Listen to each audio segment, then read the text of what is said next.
Advocate Anilkumar, കോടതി SITയുടെ അന്വേഷണ ദിശയിൽ സംശയം രേഖപ്പെടുത്തിയ ദിവസം അന്വേഷണം സ്തംഭനാവസ്ഥയിലാണ്, അതും 5-ാം തീയതിക്ക് ശേഷം എന്ന് പറഞ്ഞ ദിവസം പ്രതിപക്ഷ നേതാവ് ആ സ്തംഭനാവസ്ഥയ്ക്കു കാരണം ഞങ്ങൾ പറഞ്ഞത് ശരിയാകുന്നു, അത് മുഖ്യമന്ത്രിയുടെ ഓഫീസിന്റെ ഇടപെടലാണ് എന്ന് പറയുന്നു. എന്താണ് സംഭവിക്കുന്നത് ശബരിമല അന്വേഷണത്തിൽ?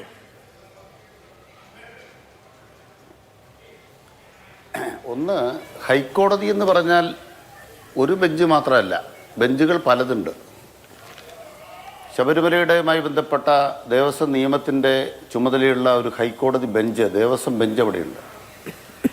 ആ ബെഞ്ചാണ് ഈ ശബരിമലയുടെ എല്ലാ കാര്യങ്ങളിലും, പ്രത്യേകിച്ച് ഈ കേസിലും അന്വേഷണം മേൽനോട്ടം വഹിക്കുന്നത്.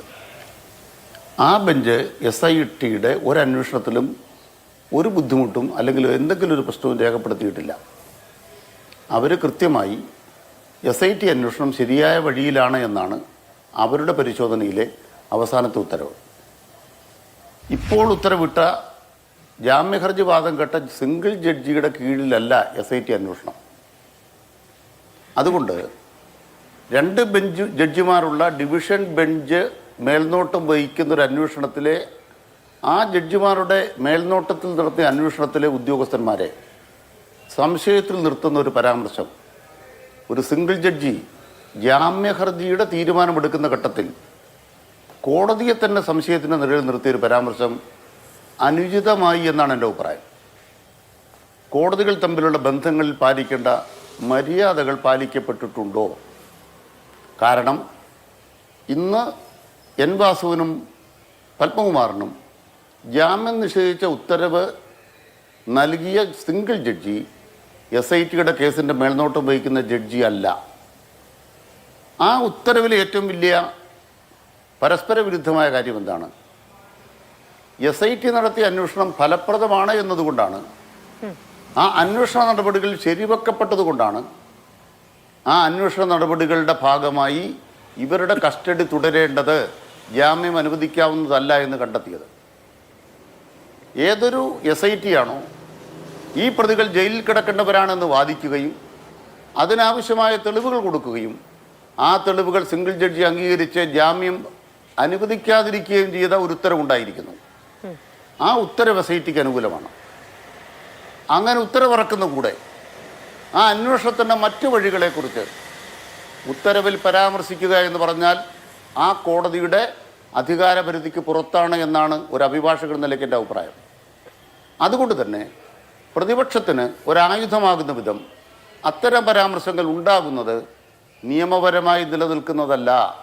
കാരണം ഒരു ബെയിൽ ഓർഡർ എഴുതുമ്പോൾ ആ ബെയിൽ ഓർഡർ എഴുതുന്ന ജഡ്ജിക്ക് അന്വേഷണ ഉദ്യോഗസ്ഥന് നിർദ്ദേശം കൊടുക്കാൻ അധികാരമില്ല.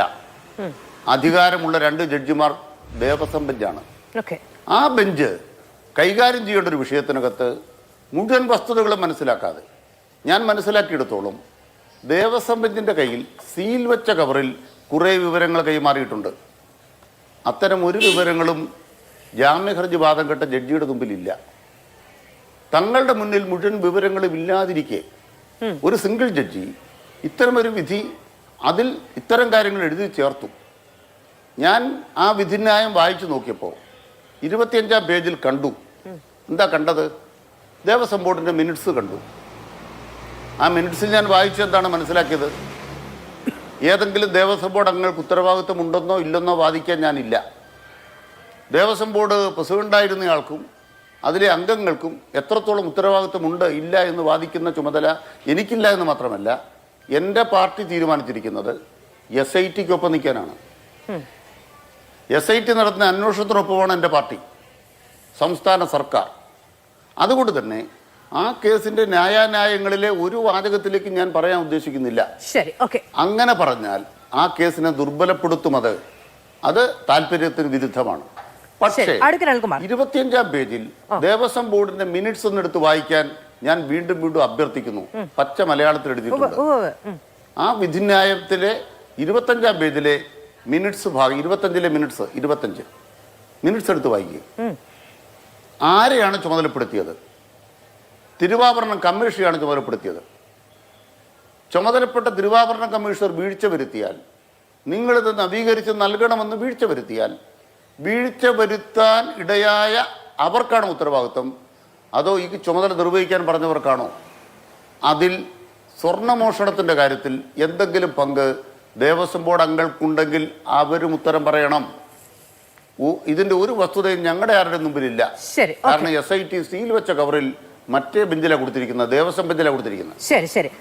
അതുകൊണ്ട് പ്രതിപക്ഷ നേതാവിന് ചാടി പുറപ്പെടാൻ കഴിയുന്ന വിധം, നാളെ മലയാള മാധ്യമങ്ങൾക്ക് ഇടതുപക്ഷത്തിനെതിരെ കുതിര കയറാൻ കഴിയുന്ന വിധം ഇത്തരം ഉത്തരവുകൾ SIT അന്വേഷണത്തെ ശരിവെച്ച് ജാമ്യം റദ്ദാക്കുകയും SITയെ സംശയനിഴലിൽ നിർത്തുകയും ചെയ്യുന്ന നിലപാട് സ്വീകരിക്കാൻ പാടില്ലായിരുന്നു.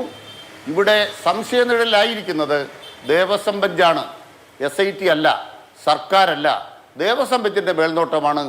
ആ ജഡ്ജിമാർ മേൽനോട്ടം നടത്തുന്നതിൽ വീഴ്ച വരുത്തി എന്നുള്ളതാണ് പച്ച മലയാളത്തിൽ ഈ ബെയിൽ ഓർഡറിലെ അർത്ഥമെന്നാണ് ഞാൻ ഓർഡർ കണ്ടപ്പോൾ മനസ്സിലാകുന്നത്.